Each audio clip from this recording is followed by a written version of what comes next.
Good morning, welcome back to Carp Vault TV. You joined me here this morning in my local club water. Come down last night after work. On the water obviously does a few bites in the winter. Got my rods up to areas that I know do fish. So I've reeled in this morning. Tony's come down, joined me to do a little bit of filming. Going to go through the tactics that I use. Obviously this time of year, as you see, it's a drab, cold, wintry day. Water temperatures are still really cold at the moment. Even though the air temperatures come up, air pressure's looking good. The water's actually still really cold. Managed to nick a 23.5 pound mirror last night using the tactics lot solid bags, which I like to use this time of year. Just going to put one on there and get it back out to the spot. I'll come back to you in a minute. For ease of solid bags, obviously I like to loop off to lead core.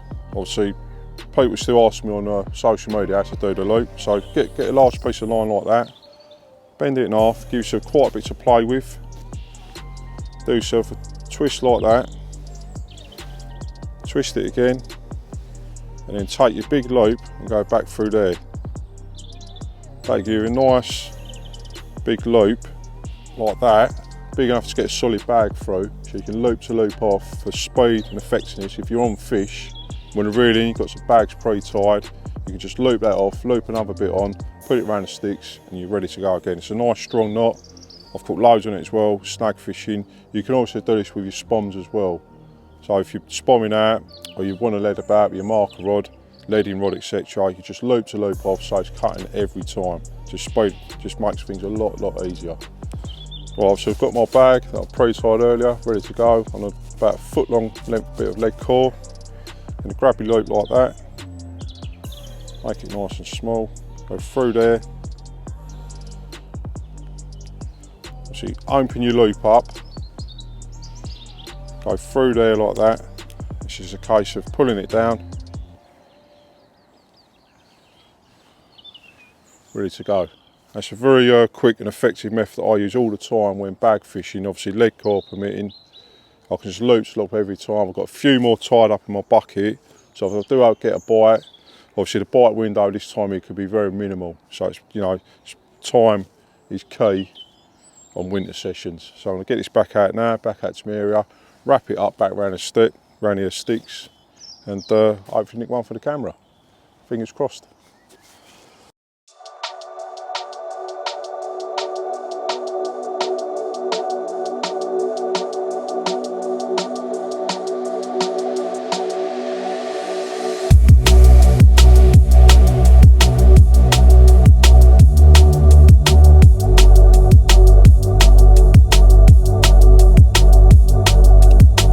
As you see, tactics have paid off. That solid bag, back over to them snags. So you missed the initial take. Obviously I was on it so quick, fishing locked up, but in battle now.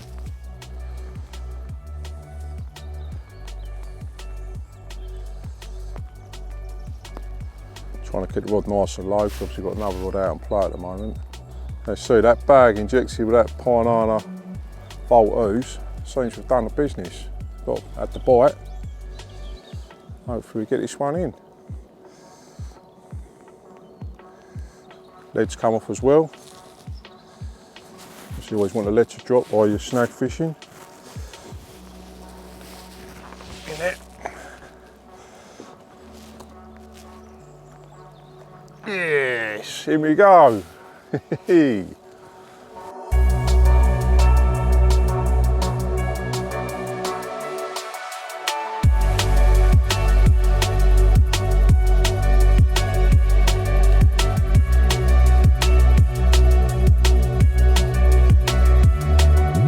Very happy with that. Obviously, absolutely chucking it down with rain at the moment, but tactics proved, tactics I'm using are working.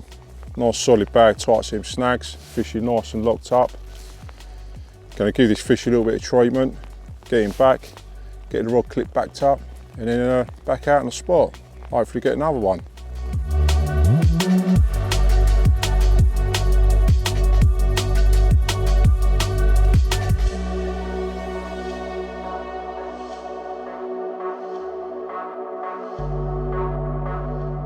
As you see, I'm just putting a couple of spots back out to my area. Sort of winter mix I like to use time of year, so obviously a little bit of pellet. I've got some 10mm boilies in there, got some dead maggot, got some corn. I mean, this time of year, you're literally just fishing for a bite, so I'm only going to put a couple of spoms out, back into my area. You know, there's a couple of fish showing, but it's not loads going on at the moment, so hopefully pull one down to my hook bait.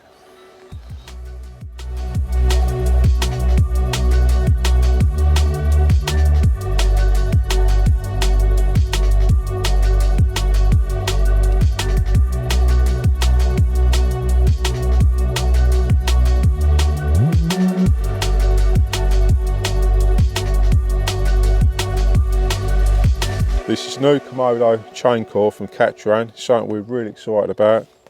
You see, I've tied this up there, this leader. It's really, really heavy. You think if that was a contours of lake, you're fishing out to an island, like an island margin, or a bit heavy ups and downs. Look how supple that is, and that follows the contours. It's ridiculous, really. I've never seen lead core as supple and as heavy as that. Really, really impressed. So I've tied one up now. It's really, really to splice as well.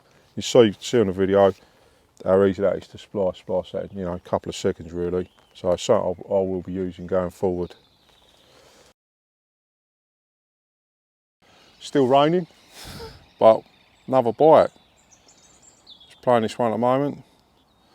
Had to walk back because obviously it's trying to make itself into the back of them snags. Fishing locked up. Finally got it back in control out of there now. Feels, hopefully, feels like a better fish.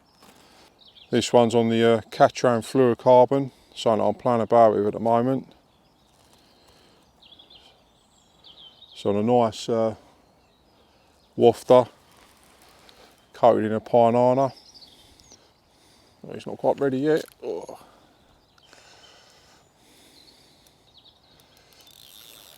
It's not as big as what I anticipated, but it's still a bite.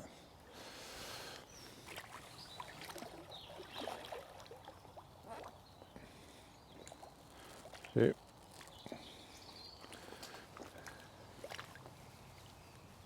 Yes, in she goes. Happy days.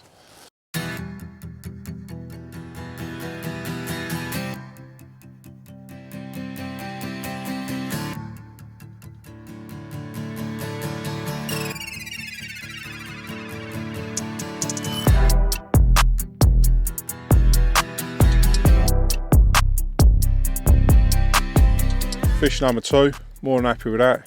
What I've had up against the snags for the last couple of hours. Hopefully it's going to do a bite, and proof in the pudding is in my hands at the moment. Not a massive carp, but more than welcome. Weather's been a bit up and down today. I've had a lot of rain.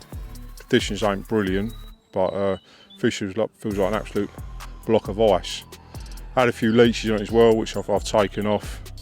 So I'll do a couple of pictures now, get it back, get the rod back out in the area. This one fell to a boilie, soaked in a pinana, which is one we really sort of, boys are doing well on this. So yeah, check out the website, have a look what's in the range. I'm sure there's something in there for everyone. Right, let's get this back.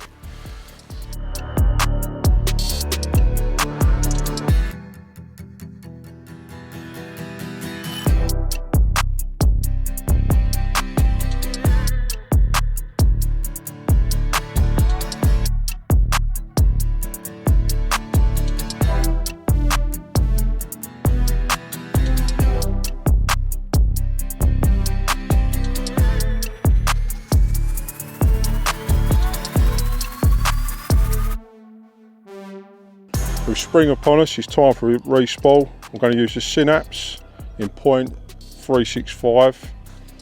I'm going to go over to wrapping sticks in a minute, talk you through how I like to re-spool and the most accurate way I've actually found in re-spooling your lines perfectly every time.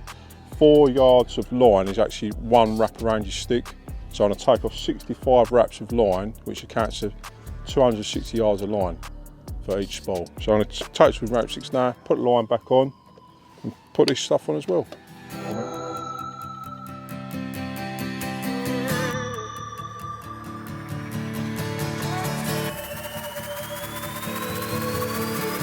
Right, see, I've just took off 65 wraps of line off my spool. Still got a load of line on the spool at the moment.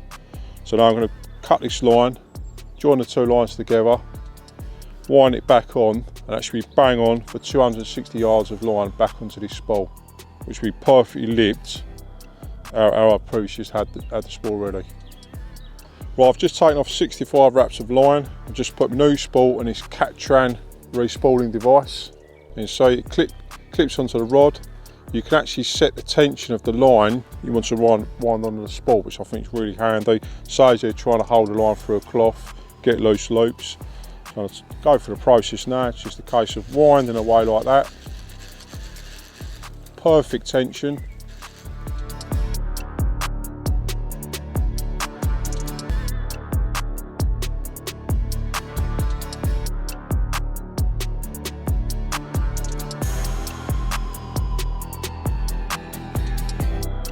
Well, I've just come to the marker on the line. I've just pulled the marker off, and as you see, I've just put over 250 yards of line back on that spool.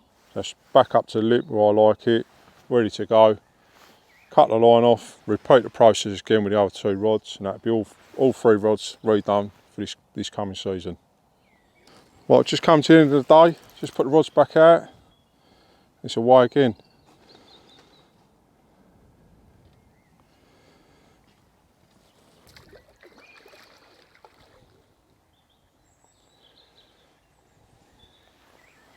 Oh, that's a bit lucky. Hey, happy days. Third one a day, really happy with this. Tony's just about to go home now. Gonna get my rods back out into the areas. Obviously, really kicking off now. Another 24 hours. Don't forget to like and subscribe to the channel. I look forward to seeing you on the next one. Tight lines.